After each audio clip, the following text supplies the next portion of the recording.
पार्थाय प्रतिबोधितां भगवता नारायणेन स्वयं व्यासेन ग्रथितां पुराणमुनिना मध्ये महाभारतम् अद्वैतामृतवर्षिणीं भगवतीम् अष्टादशाध्यायिनीम् अम्ब त्वामनुसन्दधामि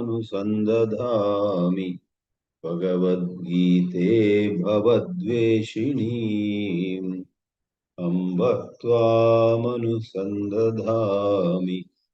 भगवद्गीते भवद्वेषिणीम् ॐ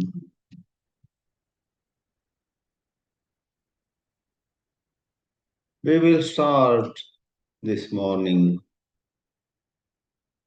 the 13th chapter of Srimad Bhagavad Geetā, regarded by many as the one chapter which has really heavy material on the nature of Brahma Vidya. It is the one chapter that focuses much more on jnana, that is pure spiritual knowledge, than any other in the Gita. Though the fourth chapter is called Jnana Yoga, we find the fourth chapter going into many other topics, such as avatar of Sri Krishna or Mahavishnu, avatar Vad, number of different yajnas, and some regular teachings on Karma Yoga too.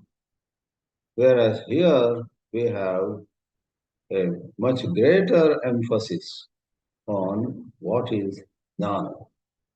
And it is all the more fit to be called a treatise on Brahma Vidya, for it begins with two verses where Lord Sri Krishna talks about Kshetra and Kshetrajna.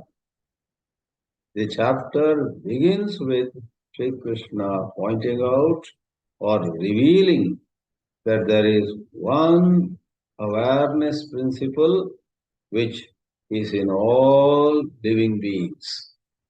In fact, in non-living entities also. One Chaitanya Tattva, which is called Kshetrajna, the pure Kshetrajna. Kshetrajna also, the knower of the field, could be looked at as limited to individuals, just as the word Atma could be looked at as Jivatma, but Atma, upon being further investigated, is the one non-dual Atma in all living beings.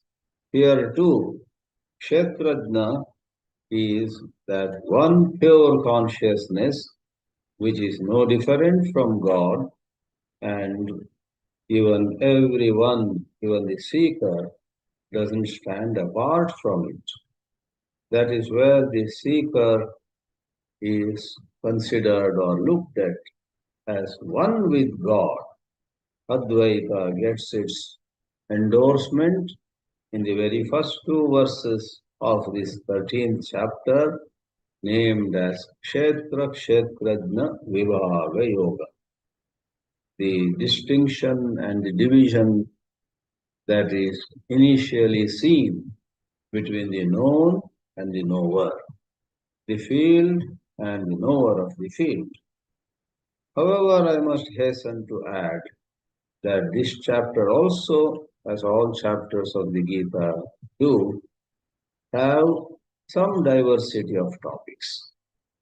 This chapter has a set of 5 verses which will give to us which the set gives to us the noble values, the excellent characteristics of spiritually advanced people: humility, straightforwardness, and dedication to the spiritual goal, etc. The celebrated portion, starting with Amanitvam, Adambitvam, Ahimsa, Kshanti, Rajyavam, and so on, is much quoted by scholars, much remembered by seekers, and much loved by all students of the Bhagavad Gita. It is in this chapter that Bhagavan Sri Krishna also touches upon the nature of Prakriti and the nature of Purusha, and it ends with beautiful illustrations of how one sun illumines the entire world and how one space is everywhere. All limited spaces are simply not different from the one space, Akasha Tattva. It is in this chapter that Bhagavan Sri Krishna also very compassionately says different people, depending on what level they are, pursue different spiritual practices. The very advanced ones may contemplate on the pure Sat-Chit principle, existence, consciousness, but then there are others who listen to those who have a better grasp. Then there are others who just do service. They live a life of selflessness, doing karma but without swartha. And some others, just by being in the company of wise people, grow on the vertical scale of spirituality. Therefore, this chapter too has a bunch of topics, but once more we would say this chapter has quite a remarkable emphasis on this Atma Anatma Viveka.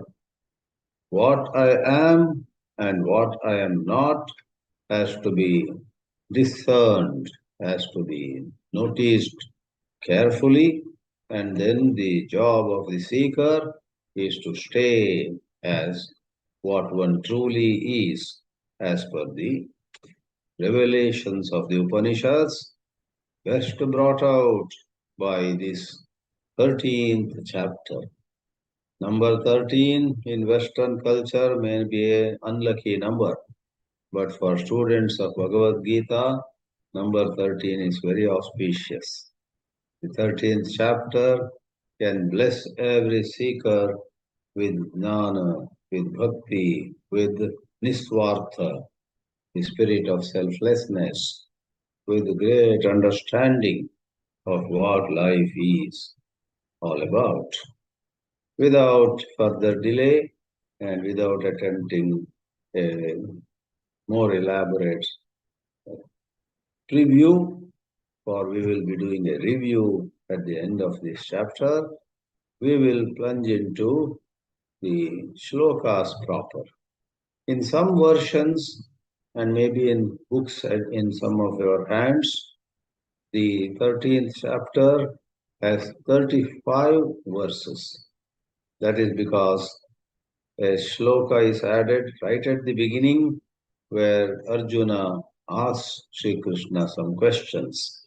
And in reply to his questions, Sri Krishna defines all these factors.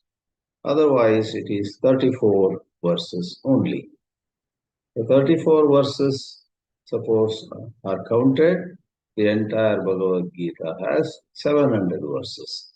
If you take this as having 35, then whole Bhagavad Gita will have 701 verses.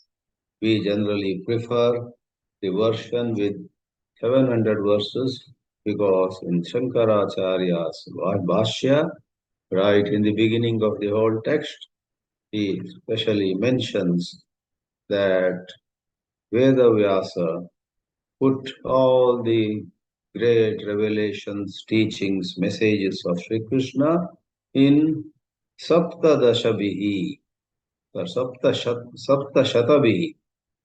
Sapta is 7, Shata is 100. In 700 verses, Vedavyasa created this poetic rendering, poetic version of Bhagavad Gita. Shlokaihi Sapta Shatabihi Upanibabandha. There is a sentence over there in the very beginning of Shankara Bhāshya called Avataranika, getting down to the matter before even he touches a single shloka of the Bhagavad Gita. He says, Sri Krishna gave all this wisdom and Vedavyasa put them in 700 verses. So let's go for the version which doesn't have an extra shloka in the mouth of Arjuna. With this, we shall now try to look at the shlokas proper. So we have Sri Krishna himself speaking right away. Let's see what Bhagavan says at the start of this quite a serious discussion. All chapters of Bhagavad Gita require a careful study, and all the more so in this context of the 13th chapter. There is a little bit of an introductory paragraph in Shankara's commentary. Let's take a look at it, because there is here mention of the field, which also is an expression of God, and the knower of the field, which also is God's true nature. It is obvious that this somewhat resembles the two prakritis mentioned in the 7th chapter. In the 7th chapter, a mention was made about apara prakriti of God and para prakriti. Apara prakriti includes and covers all that we know in the entire universe, whereas para prakriti is the pure principle of knowing. So these two compare with Kshetra and Kshetrajna. Therefore, Shankaracharya begins with drawing our attention to what we had studied and might have forgotten or might vaguely remember. He reminds us. Let's begin reading the lines of Shankara Bhāshya, giving the Sambandha.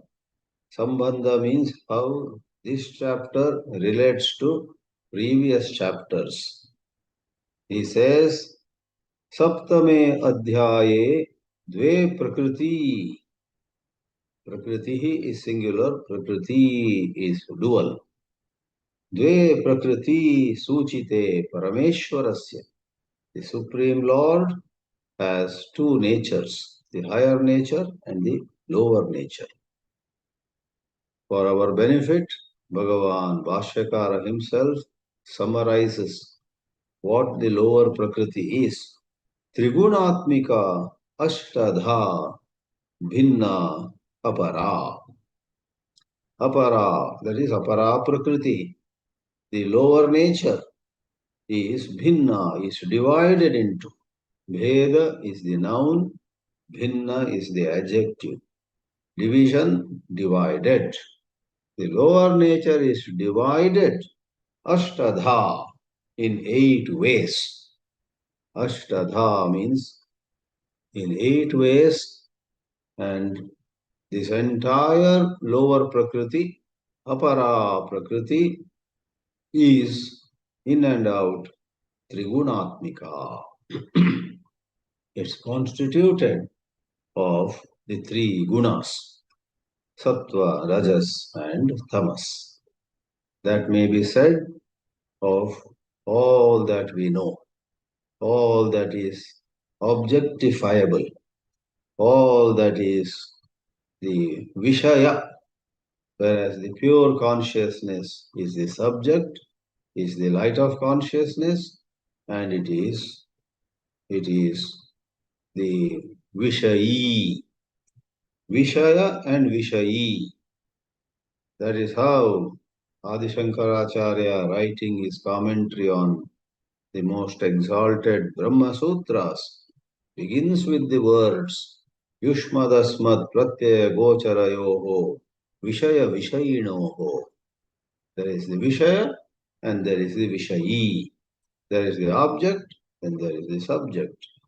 All our experiences from the cradle to the grave are essentially a relationship between object and subject. Wherever you are, you perceive certain objects and you are the subject.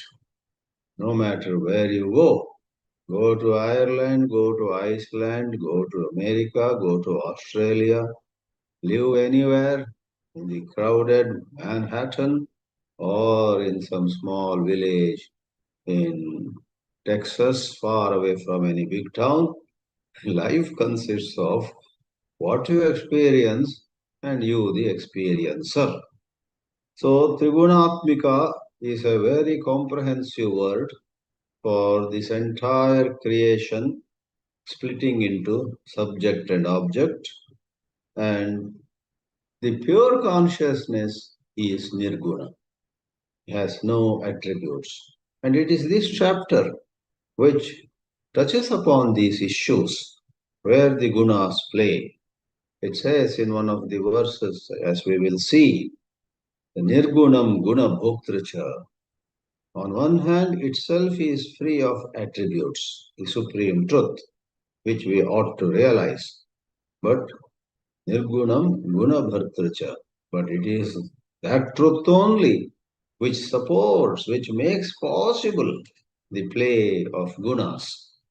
Trigunatmika Ashtada Bhinna Apara Prakriti Bhavati Parameshwarasya. And it is apara because if you look at even a bit of it as real, you are caught in sansara. The next sentence, therefore, by Bhashyakara is sansara hetutvat. You embrace apara prakriti saying, how nice this is. You are caught in sansara. You develop detachment to the apara prakriti, then mukti hetutvat para prakriti stuyate. Sri Shankaracharya says, Paracha Anya, the second higher nature. Para is higher, Apara is lower. Para doesn't consist of anything to be acquired. It is something to be just seen. Aparam chet praptavyam, param chet gnatavyam, says Bhashyakara in Kathopanishad. In this entire universe, there are billions of lower things, all of them are to be obtained. Whereas there is one truth, the highest truth, param chet gnatavyam. That highest truth which sets you free is just a matter of seeing, understanding. Know it, and the job is done. There's nothing to be got. Paracha anya jiva bhuta. Sri Shankaracharya draws that word from 7th chapter. Apareyamitastvanyam. There is a verse which uses the word jiva bhutam. That is what becomes the living entity, the living being. Kshetrajna lakshana. It is that pure kshetrajna, alas, with a few superimposed limitations. Through Atma Anatma Viveka, say goodbye to those limitations. That means don't identify with them. Upon seeing yourself obese in a concave mirror, don't think you have truly become obese. You are okay, but in a concave mirror, you look fat. On a convex mirror, you look thin. You are neither too thin nor too fat, as those two mirrors distort your image. You must know yourself the way you are. So, Sansara and then Mukti, both are possible. Jiva Bhuta Kshetrajna Lakshana. Please mind the word Kshetrajna at times is used for pure consciousness or existence consciousness with some limitations that appear to be present. Really, no, nothing happens. As there is this, I suppose, black English or there's some name for it. Instead of saying in pure English, nothing happens, there are some colloquial expressions, I suppose, used more by the black Americans in the USA. They would say, no, nothing. No, nothing happens. Technically, things happen. But that double negation is, in their case, to emphasize. I don't know nothing, they would say, rather than saying, I don't know anything. And I have heard that universities have approved and recognized that kind of English as one more kind of English. Don't say it is wrong.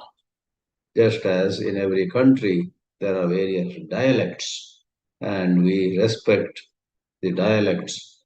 Is it Rabindranath Thakur or Rabindranath Tagore? We say both are correct. Don't say this is right and that is wrong. So let's not make it too much of linguistics here. Kshetrajna Lakshana Para Prakriti Ishwaratmika. Or you abide by your being pure existence consciousness. Ishwaratmika literally means made of God, having God as its inner truth. But practically, on a simpler note, we may say you get closer to God. Therefore, a few times in a day, or at least once a day, let go of all your attachments for just a few seconds and say, I was Satchit. I am Satchit. I will be Satchit. I am, period. I am, full stop. Maharshi Ramana once said to his devotees, why go for any other mantra?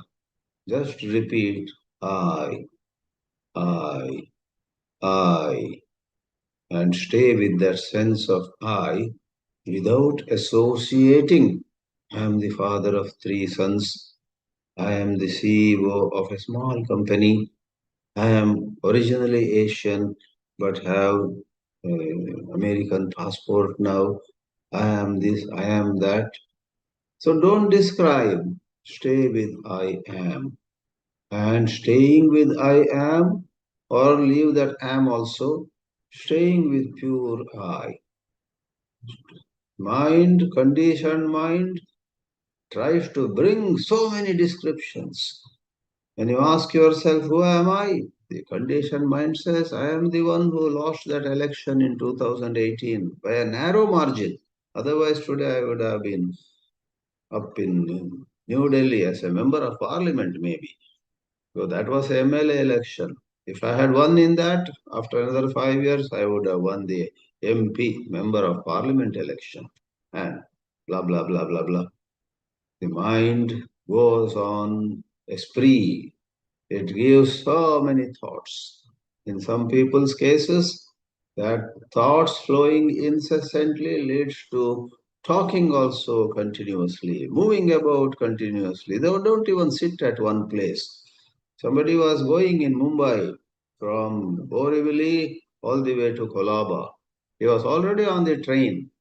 A friend of his asked him, why are you going to Colaba? He said, I will decide after reaching Colaba. I don't know really, I am going. See how restless he must be. He just gets going, and on the way he thinks, okay, why am I going? Where am I going? By the time I reach Colaba, I will find something to do there. North to south, those of you who know Bombay, from north, Borivali to deep south, Sobo they call it, South Bombay, Colaba, and so on. So, why talk of others?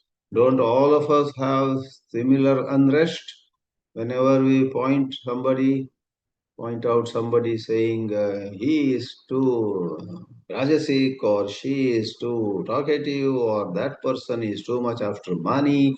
Look at this nephew of mine. All he wants is fame and name. Hold on. Each of those weaknesses you also have. You also do the same thing on some occasions.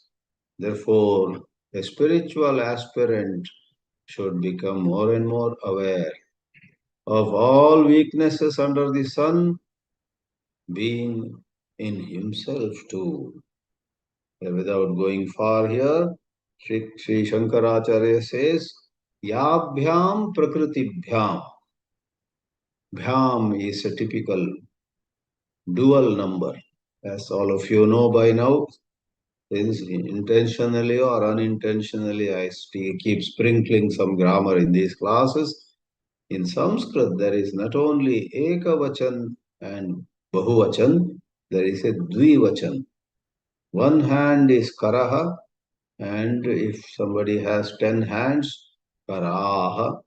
But we have two hands generally, in most creation. So we say Karau. Karaha, Karau, Karaha. Karam, Karau, Karan. Like that we call it Vibhakti.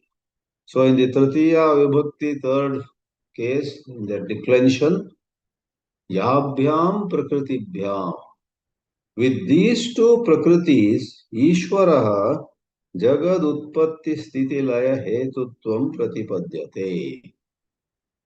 Ishvara becomes the Hetu, the cause.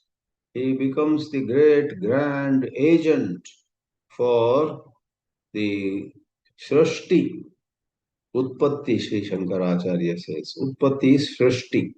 Srishti, Sthiti and Laya. To create, to keep it running, and at a certain point of time to dissolve. Laya.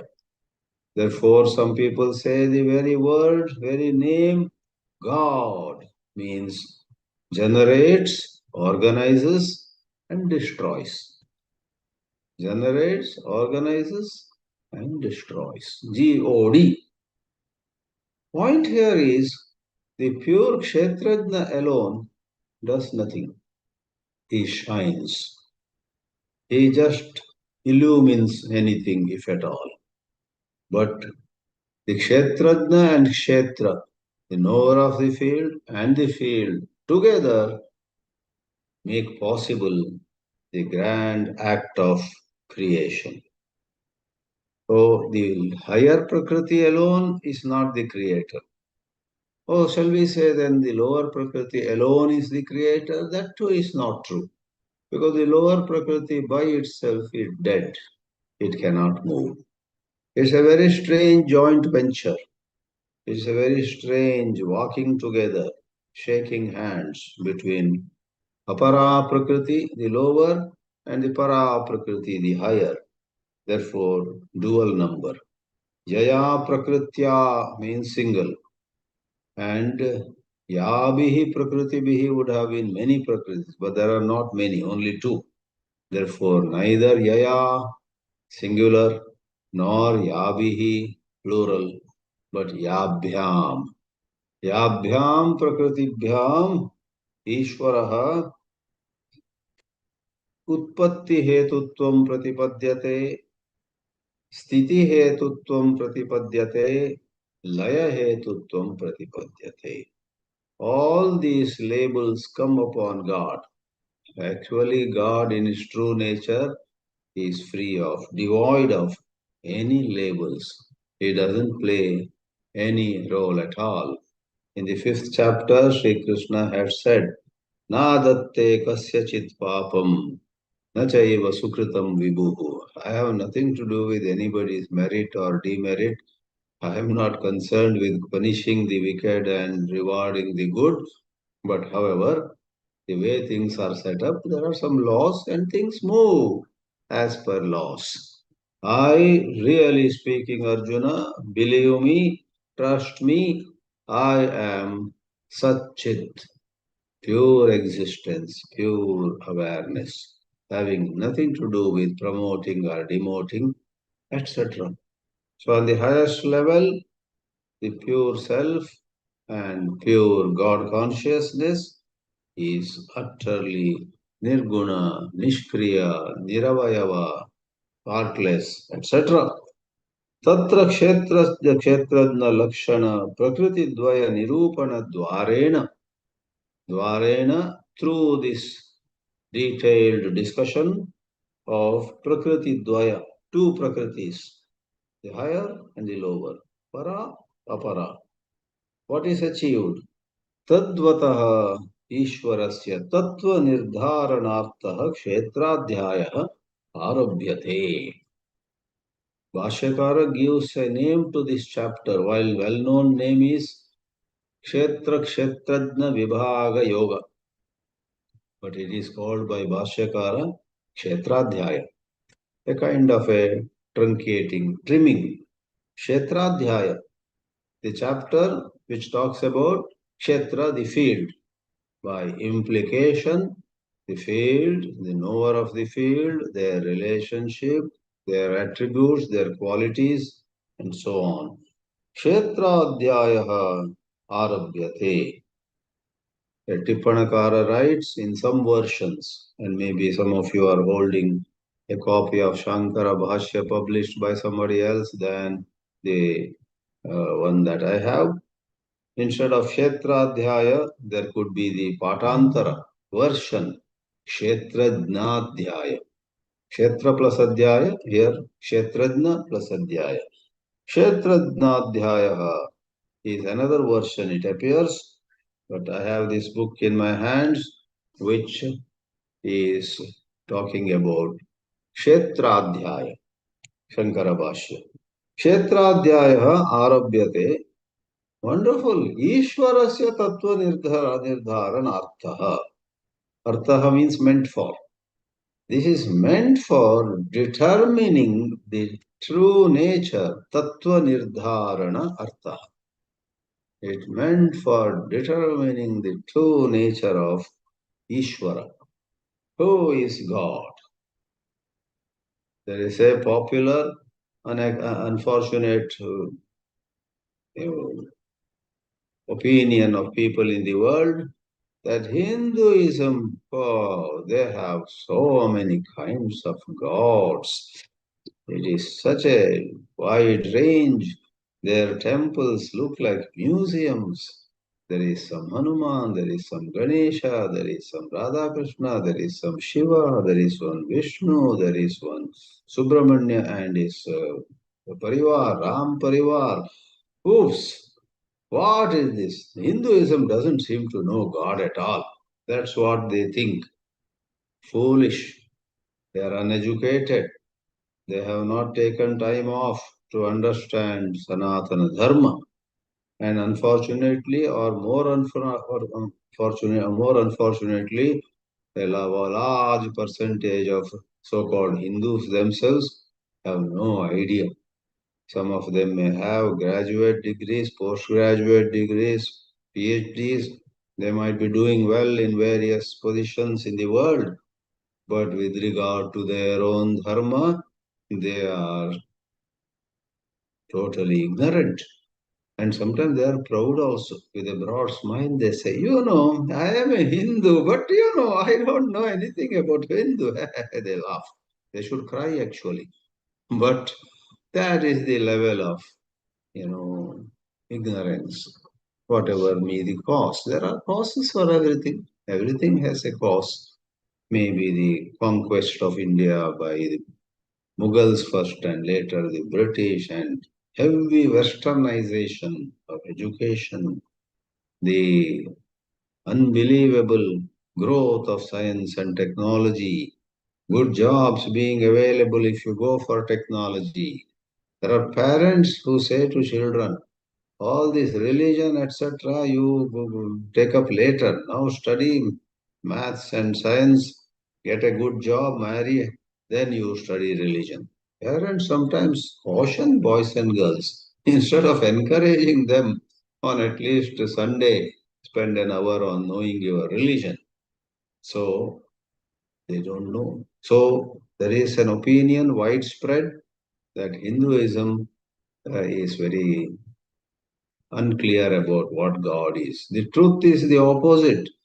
Hinduism looks at God on various levels. Yes, on a certain lower level, so many names, so many forms, so many different descriptions.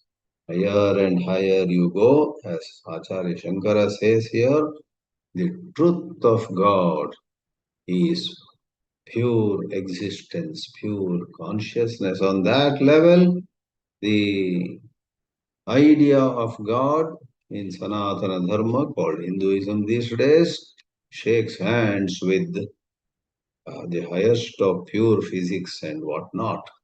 In physics too, as you know, higher and higher you go. Neil Bohr's model of atom collapses, Rutherford's model collapses. So many things that were said by Newton and so many scientists all collapse.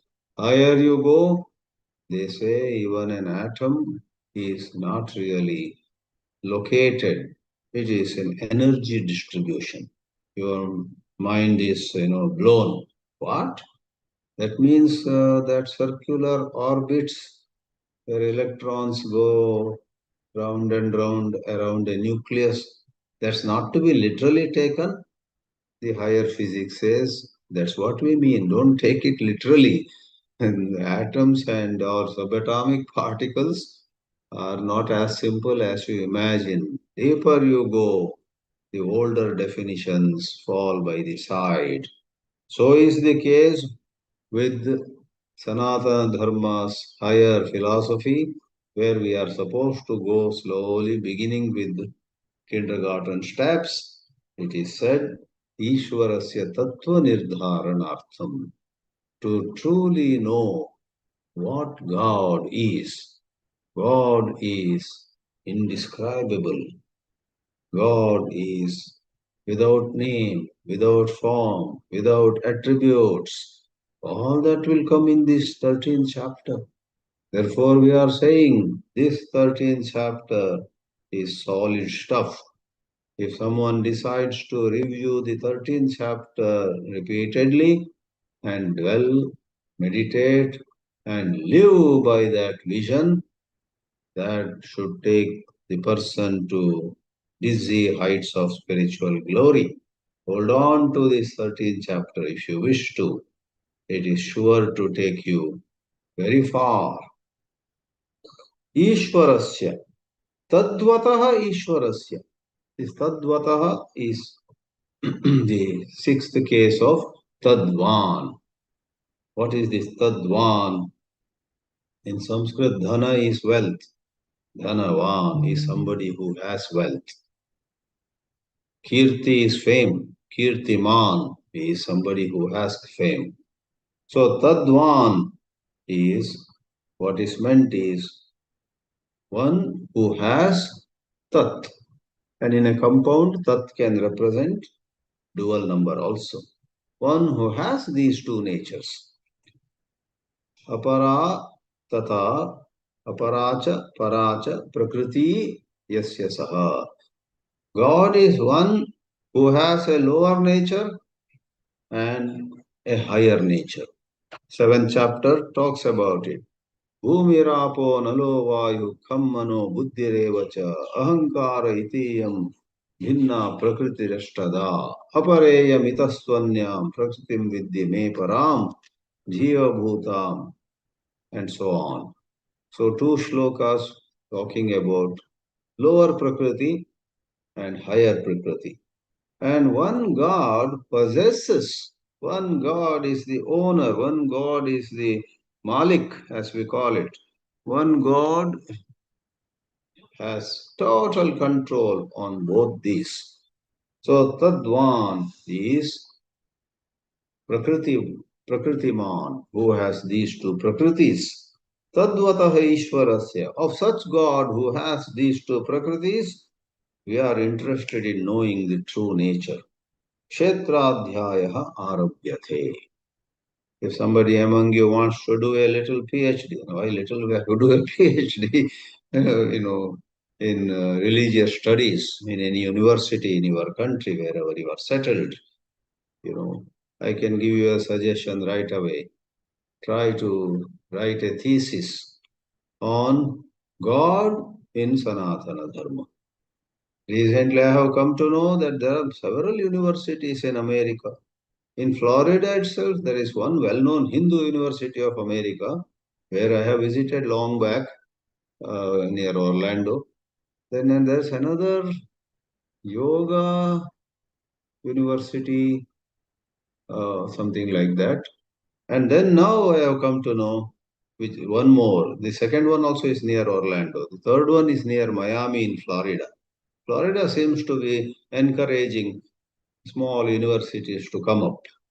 Near Miami, in a town called Pembroke Pines, you have the Yoga University of the Americas. They abbreviate it as YUVA. Y is yoga. U and V are university. University is represented by two letters. University. U and V. A is Americas. The Yoga University of the Americas.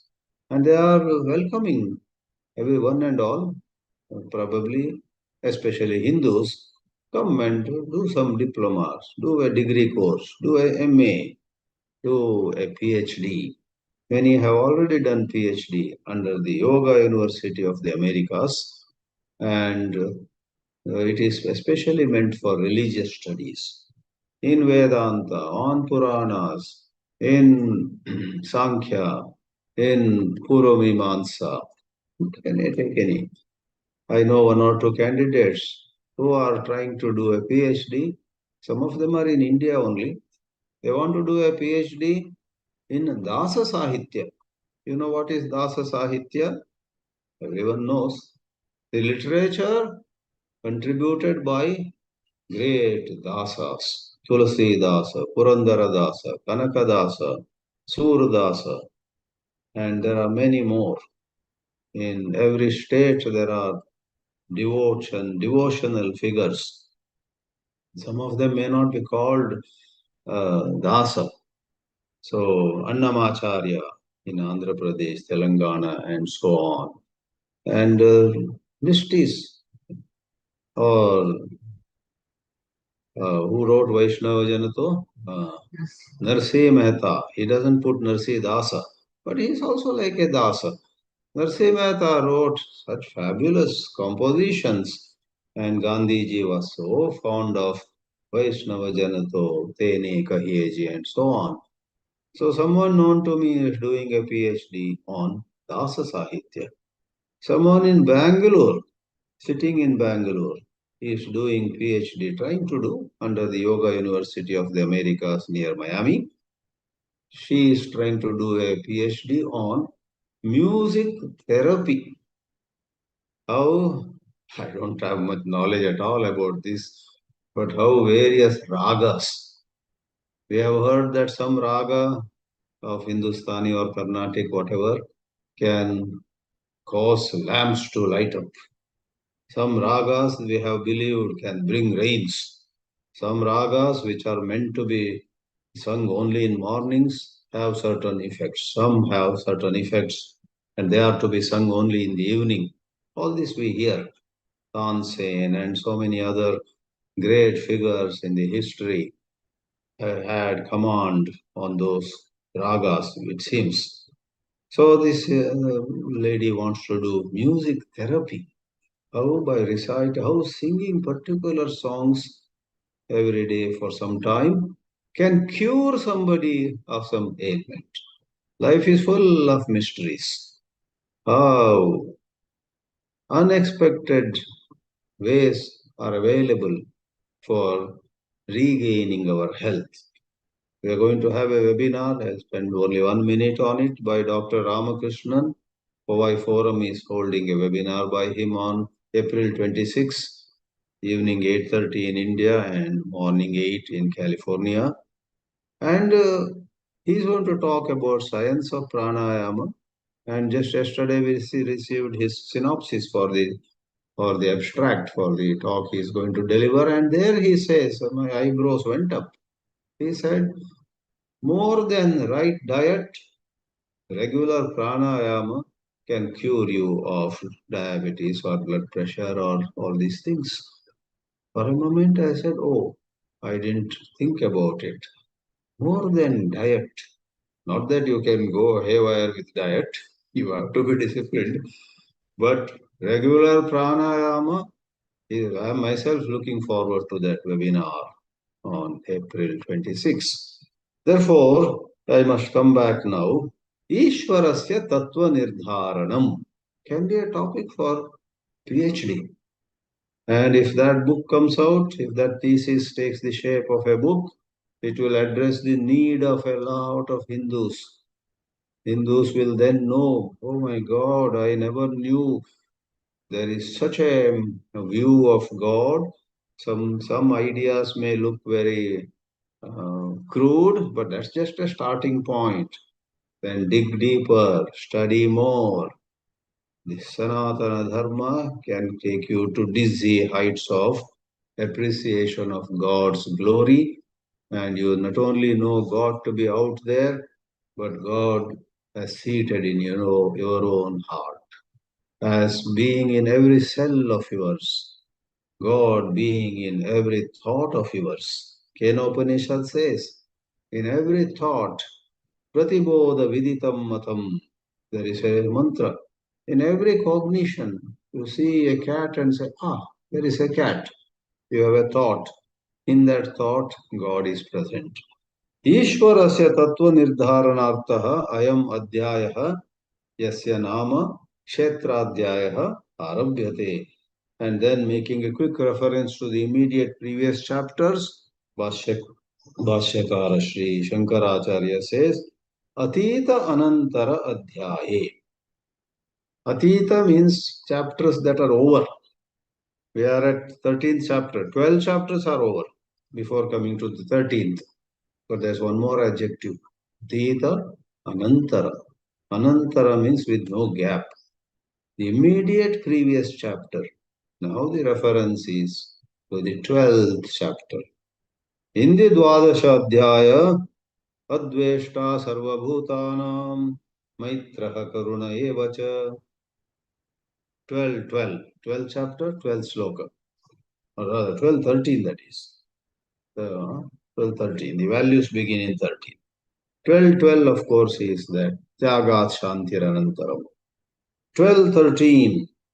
The 13th sloka of the previous immediate chapter, Ityadina Yavat Adhyaya Parisamaptihi Tavat, till the end of that chapter, till the last shloka, 20th shloka of the previous chapter, Tattvajnaninam Sannyasinam Nishta Yatha Nishta, how those who have that higher spiritual wisdom, those who have worked towards letting go of their false attachments, those who have sannyasi is somebody who has abandoned false ways. Kayena vacha manasa, by body, by speech, and by mind, a true sannyasi doesn't go back to some foolish ways in which earlier in this life or in previous lives he or she might have engaged. Goodbye to telling lies. Goodbye to any excess in anything. Goodbye to worldly attachments. Though he or she relates with all with love and friendship in his heart, in her heart, the sannyasi knows my only relation is with God. All this is, they are all expressions of God. So I love them too. But I do not get attached anywhere. I move on, I move on. In this way, Sannyasinam, Tattvajnaninam, Nishta Bhavati. They have a certain way of living, way of anchoring themselves in something higher. That Nishta is explained, Yathate Vartante. Yathate Vartante is description of how they are. how they walk, how they talk, how they relate. Life is a movement in relationships, says J. Krishnamurti. Definition of life is it's a movement in relationships. Wonderful. Swami Chinmayanand used to say life is a series of experiences. That also is beautiful in its own way. So, in relationships, how a sannyasi acts, neither hating nor loving, nor getting attached, I mean, but the person is keeping his own, her own bosom free from agitations. Not easy. Yatate vartante ityetat uktam. So in those 8 verses, 13 through 20, Adveshta Sarvabhutanam and so on, the previous chapter had described, just as in 12th chapter you had those 18 verses, Stita Prajna Lakshana. And in this, the 12th chapter, we had 8 verses. Kena punaste tattvajnanena yuktaha yatokta dharmacharanat bhagavatah priyaha bhavanti iti. So we want to ask again in this chapter, though it was said in the 12th, we want to tell me once more what makes us dear to God. Because in those 8 verses, Sri Krishna repeatedly says, Bhaktaha te ativa me priyaha. Akshara upasakas are kept in mind. Shānkara Bhāshya talks of those as those who dwell on the nameless, formless, indescribable, unchanging reality. Last month I was in Varanasi and I met a lady, middle-aged or so, and I came to know that she was in Ramakrishna Mission for many years. Then I asked her, she is some office bearer now in the Krishnamurti's foundation. Oh, you were in an ashram and now you are here. And are you now also a student of Vedanta and Gita and so on? And she was a lady of very few words. She just smiled and said, Yes, Swamiji, I was into many aspects of Sanatana Dharma. I had taken initiation in Ramakrishna Mission, but now I am only into Nirakara. I am only into Nirakara. I was pleasantly surprised. There were very few like that, leave everything and stay only with Nirakara. Then I said to her, Ashtavakra Gita says, Sakara is all false, Nirakara gives you stability. Good luck to you. Hold on, stay strong in your admiration, adoration of Nirakara, formless, nameless, attributeless. Good luck to you, I said. So the question is, through what kind of spiritual wisdom? Kena tattvajnanena yatokta dharmacharanat. They live a life of non-attachment and become very dear to Bhagavan. Evamartascha ayam adhyayaha arabhyate. For this purpose too, to understand what makes people stay unattached, even though they are moving with people, handling money also. And sometimes, these sannyasis might be even holding some responsibilities. Vivekananda, Chinmayananda, and such masters went around the world and managed huge organizations where funds were coming, funds were being spent, people were being educated, people joining, people leaving. And ashram is another big organization only. Therefore, um, Drucker, Peter Drucker had said, you want to run an ashram, he used the word non-profit. You want to run a non-profit really well, run it like a business. In your heart, you should be devoted to God, but outwardly, he should be. And Swami Vivekananda, Swami Chinmayananda, they ran and they built a huge organization without getting caught anywhere. So this understanding how they operate in the midst of money, in the midst of men and women, children and others, how do they operate without getting stuck or without getting troubled anywhere.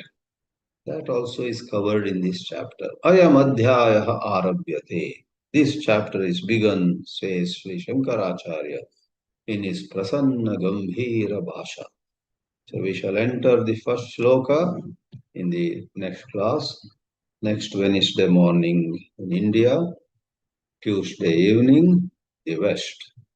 Om Namo Bhagavate Vasudevaya.